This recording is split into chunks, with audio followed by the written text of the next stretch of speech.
Here's 5 things we want from the PS5 Slim and the PS5 Pro. And for this video, I brought my friend Ray here from PSReady. We're gonna talk about all the things we want from the PS5 Pro, PS5 Slim, because we both have both consoles. Ray, you wanna take number 1? Absolutely. For my number 1 priority for the PlayStation 5, we got to do something with this design, guys. It's like too big. You don't like the fins? You don't like the fin design? I do not like the fins. No, I don't have a problem with like the verticality, that stuff. But these fins, you don't like the VCR? They're not for me. Like, it doesn't fit in most home entertainment systems. I feel like people are having a huge problem with that, to the point where they're taking off their plates and putting their own on. And they have some really cool looking third-party plates out there. I'm like, how can you go from the PlayStation 4, especially the PlayStation PS4 Pro? I like the PS4. The PS4 launch, I think, looked better. You think so? Controversial opinion? Controversial, maybe? Yeah, I just thought it was like kind of like easy mode when they put out the like 2-stack PS4, and then they're like, all right, guys, time for the PS4 Pro.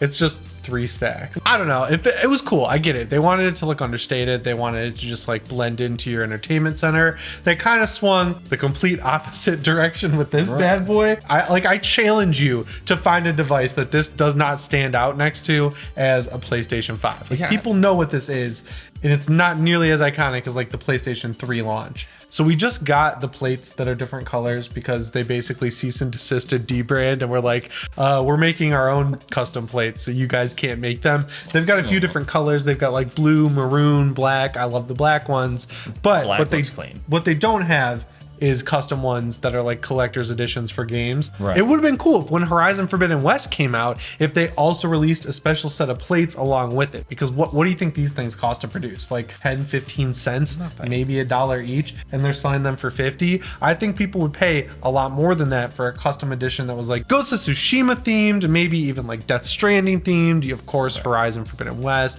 You've got The Last of Us. There are cool things you could do with these plates, but Sony is just not doing them. What that basically says to me is that we're probably going to get a smaller version of this console that still uses plates of some sort, but they'll be smaller, and then that's when we'll start seeing some custom ones, some special edition plates or something like that. Seeing how things shook out with the Series X, with the Halo Edition Series X, I think Sony kind of made the smart move there. Yeah, people were not happy. I mean, I thought it was very cool, like getting to unbox the one on my, I was like, that was cool. But yeah, if Sony, they could make a killing off of custom plates, for sure. That's easy money for them. There's obviously room for improvement here. I think where the PS5 really looks the cheapest is this black glossy plastic. It scratches extremely easy. Like if you breathe on it too hard, it'll scratch. It collects dust, it collects fingerprints. That's where I would like to see more premium materials used, for sure. Also, I'd like more USB-C ports. Yeah, I'm not a huge fan of the USB placement right here, honestly. I just think like slapped on it. Like it really interrupts the flow, because like these, I mean right here, they're very subtle down here.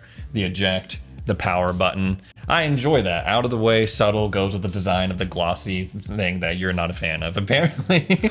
But yeah, but the USB I just think the material needs some work. Guys, it only took a year, but we finally updated the PSReady merch store. Of course, there's the classic My DualSense is Tingling design. We also have an Elden Ring inspired shirt that says Maidenless on it. And then finally is the shirt I'm wearing, the PSReady Doom Eternal crossover shirt, which was a lot better of an idea in my head before Microsoft bought Bethesda and thus made the Doom franchise Xbox exclusive going forward. But Doom is a classic game, it's a classic design, and I think it looks pretty cool on a t-shirt. If you want to pick up any of the designs, they're in the merch shelf. They're also at staypsready.com, and if you use the code STAYREADY at checkout, you'll get 10% off. Next thing they have to improve is definitely the storage. I think between the PS5 and the Xbox Series X, they have the better expandable storage solution, because while it's difficult to get inside this thing, you gotta take some plates off, you gotta unscrew some screws, you can just use an NVMe drive. And even though Sony says you gotta have a heatsink, they stress that all the time.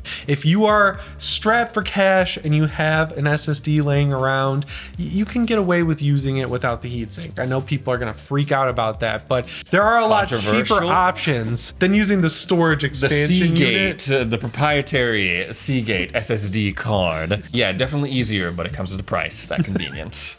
Yeah, so we've seen right now, we just talked about it last last week in our last episode of this untitled show, where the SSDs for the PS5 are really cheap right now. They're on Price Air for like $100. Some of them are as low as a couple $100 for a 2 terabyte. So you can get some really big upgraded storage solutions for cheap right now. But yeah, the onboard storage being around 640 gigabytes of usable space out of the box, Ray is right.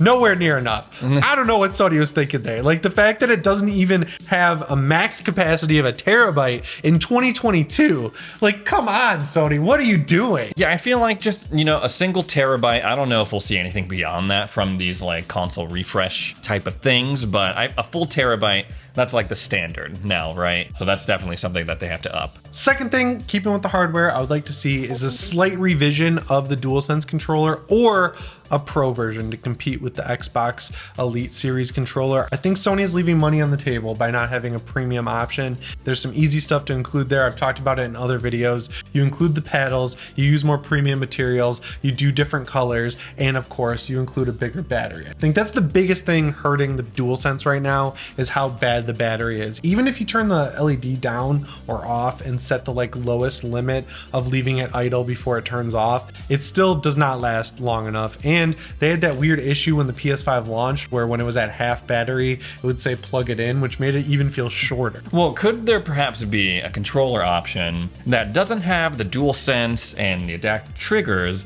but it has more of what you would associate with a Pro controller, like have people have that option? That could work totally fine, but Sony would have to make software for it, and that is what Sony is resistant to doing. Like when you use a DualShock 4 on the PS5, there is no reason that controller should not work with PS5 native games, but it doesn't. It only works with PS4 games if you're playing on the PS5. Perfect. I don't know what they're gonna do when PS Plus Premium comes out and they have PS1, 2, 3, and PSP games all running on this thing. Vita, right? Yeah. No, Vita would be cool. I feel like they're saving Vita and PS3 for an update later down the line. But are you going to be able to use a DualShock 4? Are you going to have to use the DualSense? Are they going to release a wireless DualShock 3? Who knows? Because Sony has no consistency with anything like that. So yes, well, I think it is a great suggestion for them to have a little bit of a stripped down controller with a better battery and more pro features. I just don't think Sony's capable of doing that for some reason. They want it to all be the same. Yeah, they're like really about everything being the same. I mean, we saw how the PSVR 2 looks and it's right in line with this thing. Right, but I mean, there is some advantage to that. Like if you have just one controller and just apply all those features to all of the future PlayStation games coming out, you don't have to worry about all these other different variations of your controller. They did a better job this generation making a controller that's easier to future-proof. Like they had to include the touchpad because it was on the DualShock 4. This thing is backwards compatible with the PS4, so you need some way to interact with the touch elements of games. That's a big reason why you're not seeing Vita games ported over to the PS5. The Vita has the whole back of the device as a touchpad. Right. And a lot of the main Vita games, like a lot of the Vita exclusive games, use that touchpad with like advanced finger presses and swipes and stuff like that. Advanced finger press. Yeah, it's like not advanced from like you interacting with it, advanced in the way that would be hard to emulate on the PS5. So that's why they're just not doing ports of those games, which are just being left to die like all the PS3 games are.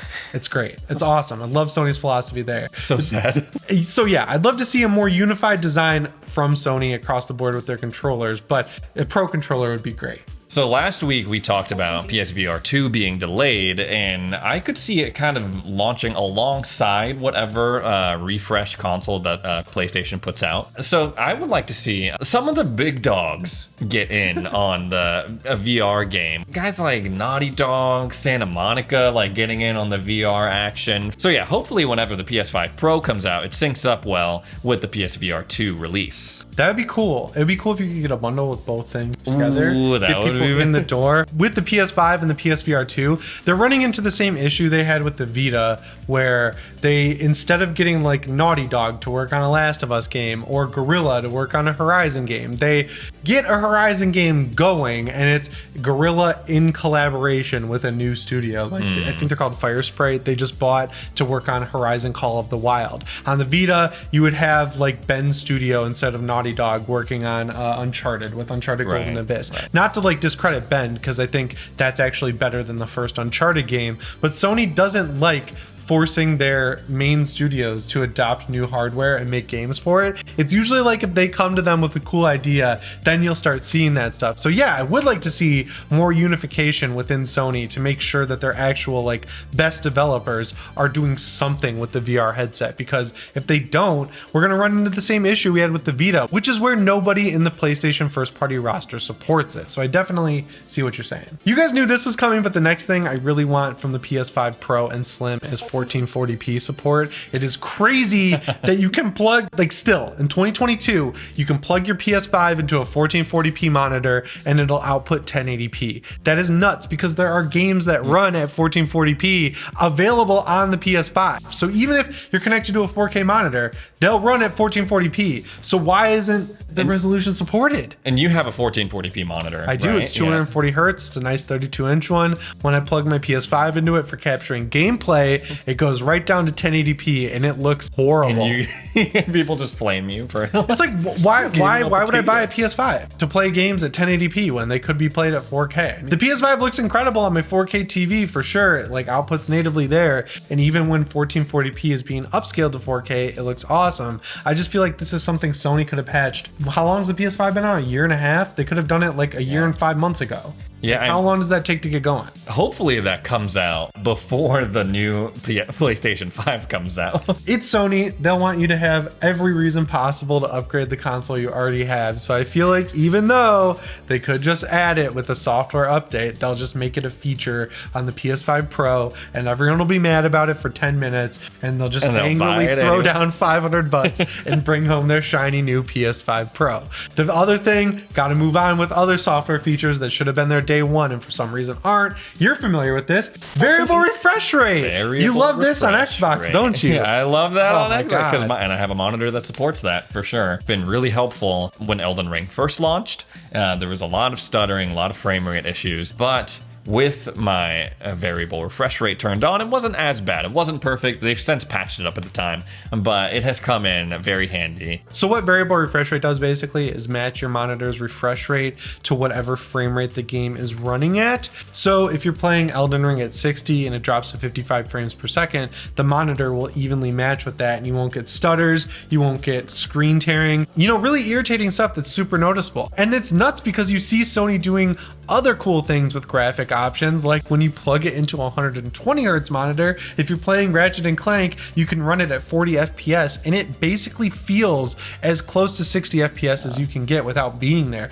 Like it seems gorgeous. That game is it seems weird to think about, but like the difference between 40 and 60 is way less noticeable than the difference between 30 and 40. You need like motion blur to make up for it. It just doesn't look all that good, even if you're on a 60 hertz monitor and you're not getting frame pacing issues. Having that 40 FPS option in Ratchet and Clank and being able to leave on the ray tracing, highest resolution, highest effects level in the game. I played that whole game at that FPS on my 120 hertz TV, and it was awesome. This is less of a PS5 issue and less of like a wish list item, I would say, for the next PS5, but I would really hope by the time that the PS5 Pro, Slim, whatever comes out, that they finally stop production on PlayStation 4s. It was a very interesting response to see it from Sony. They're like, we can't make enough PS5s? Bet. We're gonna flood out PlayStation 4s. Not the most popular move from Daddy Jim Ryan. I know people are upset about that. I mean, I am too. I get it.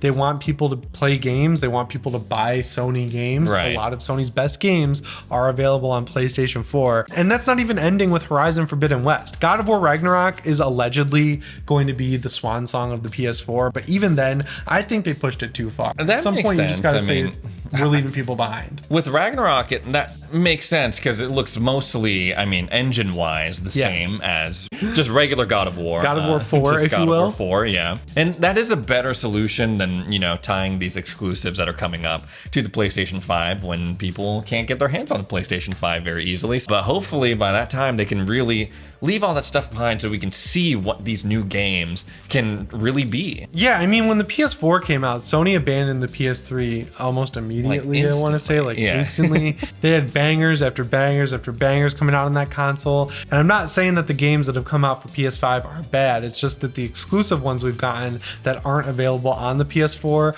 aren't really anything that really push you to buy a PS5 over a PS4. I love Returnal, think it's a great game. A lot of the features that require the PS5 are just things that don't really sell the console to me, like respawning instantly after death. It's cool the first time it happens. It's nice to have as a feature, but there's nothing really else that game is doing that makes it only be playable on a PS5. I just want to see Sony putting all of their effort into the PS5 instead of making PS4 games and then upskilling them a lot and adding more features to make them look and run better on the PS5. Yeah, it is nice. I will say, like, Spider-Man in performance mode on the PlayStation 5. Excellent. Even man, Spider-Man that was Remastered is so nuts. good at 60. You know, yes, you could play Spider-Man on your PlayStation 4, and it was nice on the PlayStation 5 with that 60 frames, but again, not necessary to own that console. So yeah, I think that's a pretty good list of things we want on the PS5 Pro / PS5 Slim. Ray, thanks for coming by and joining me here on the channel again. I'm glad we made this a regular thing. Yeah,